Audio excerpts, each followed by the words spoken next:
कोल्हापूरच्या पठ्ठ्यानं राधानगरीमध्ये कांस्य पदक खेचून आणलंय। नेमबाजीत कांस्य पदक जिंकत पठ्ठ्यानं देशाचं नाव जगभरामध्ये उंचावलं। पॅरिसमध्ये सुरू असलेल्या ऑलिम्पिक स्पर्धेमध्ये स्वप्नील कुसाळे याने दमदार खेळी करत बाजी मारली। 50 मीटर रायफल 3 पोझिशनच्या प्रकारामध्ये स्वप्नीलनं कांस्य पदक पटकावलंय।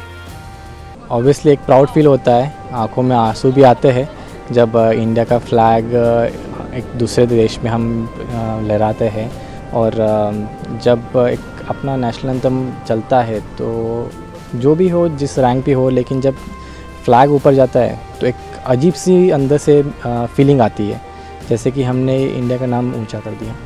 जितका मोठा स्वप्नीलचा विजय आहे तितकाच मोठा त्याचा संघर्ष सुद्धा आहे। मागील 10-12 वर्षांपासून स्वप्नील अहोरात्र मेहनत घेतोय। स्वप्नीलला इथपर्यंत पोहोचवण्यासाठी त्याच्या आई-वडिलांनी मोठे कष्ट घेतले आहेत। सरावासाठी देखील स्वप्नीलकडे पैसे नव्हते। नेमबाजीसाठी लागणाऱ्या बुलेट अर्थात नेमबाजीच्या गोळीची किंमत त्यांच्या आवाक्या पलीकडची होती। सरावासाठी स्वप्नीलच्या वडिलांनी बँकेकडून कर्ज काढून सरावासाठी एक पैस जमा केली आणि वडिलांच्या याच कष्टाचं पठ्ठ्यानं चीज केलंय। स्वप्नीलच्या पराक्रमाने कोल्हापूरकरांसह देशवासियांच्या माना उंचावल्या। स्वप्नीलचं सर्वत्र कौतुक होतंय, त्याला वेगवेगळी पारितोषिकं सुद्धा जाहीर होत आहेत। नेमबाज स्वप्नील कुसाळे हा कोल्हापूरमधल्या राधानगरी तालुक्यातल्या कांबळवाडीमधला आहे। स्वप्नीलचा जन्म 6 ऑगस्ट 1995 रोजी पुण्यात झालाय। स्वप्नीलच्या कुटुंबामध्ये आई वडील आणि त्याचा एक भाऊ आहे। स्वप्नीलचा ऑलिम्पिक पर्यंतचा प्रवास खूपच रंजक आहे। 2008च्या ऑलिम्पिकमध्ये अभिनव बिंद्राला खेळताना बघण्यासाठी स्वप्नीलने 12वीच्या परीक्षेकडे सुद्धा कानाडोळा केलाय। 14 वर्षांचा असताना स्वप्नीलच्या वडिलांनी त्याला महाराष्ट्र सरकारच्या क्रीडा प्रबोधिनीमध्ये दाखल केलं।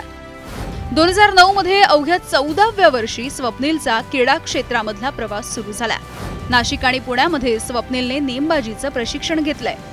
2012 पासून स्वप्नील आंतरराष्ट्रीय स्पर्धांमध्ये भारताचं प्रतिनिधित्व करतोय। स्वप्नील कुसाळे 2015 पासून मध्य रेल्वेमध्ये कार्यरत आहे। क्रिकेटपटू MS धोनी याच्या आयुष्यासारखा स्वप्नीलचाही संघर्ष आहे। 2015 साली कुवेतमध्ये झालेल्या आशियाई नेमबाजी स्पर्धेमध्ये 50 मीटर रायफल प्रो 3 या स्पर्धेमध्ये स्वप्नीलने सुवर्ण पदक जिंकलं। या सुवर्ण पदकाच्या नंतर त्याला भारतीय रेल्वेमध्ये TC ची नोकरी देण्यात आली। सध्या तो TC म्हणून कार्यरत आहे। 2018 साली झालेल्या राष्ट्रकुल स्पर्धेमध्ये स्वप्नीलनं कांस्य पदक मिळवलं। यामधून स्वप्नीलच्या नावाची राष्ट्रीय पातळीवरती चर्चा होऊ लागली।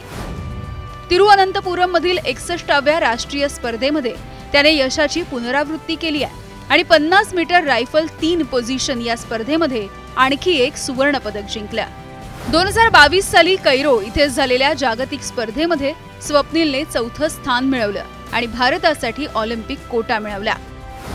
2022 आशियाई क्रीडा स्पर्धेमधल्या सांघिक स्पर्धेत सुवर्ण पदक जिंकलं आणि बाकू इथे 2023च्या विश्वचषकाच्या स्पर्धेमध्ये मिश्र सांघिक स्पर्धेत सुवर्ण पदक कमावलं।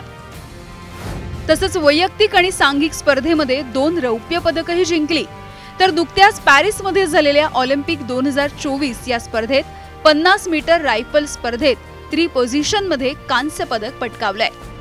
ऑलिम्पिक 2024 मध्ये भारतानं एकूण 3 पदकं जिंकली आहेत। ही तिन्ही पदकं नेमबाजीमध्ये भारताला मिळाली आहेत। 1952 सालच्या ऑलिम्पिकमध्ये खाशाबा जाधव यांनी कुस्तीमध्ये ऐतिहासिक कांस्य पदक जिंकलं होतं।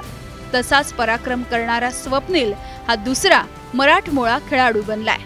सोनी मगर, ABP माझा डिजिटल। ABP माझा, उघडा डोळे बघा नीट।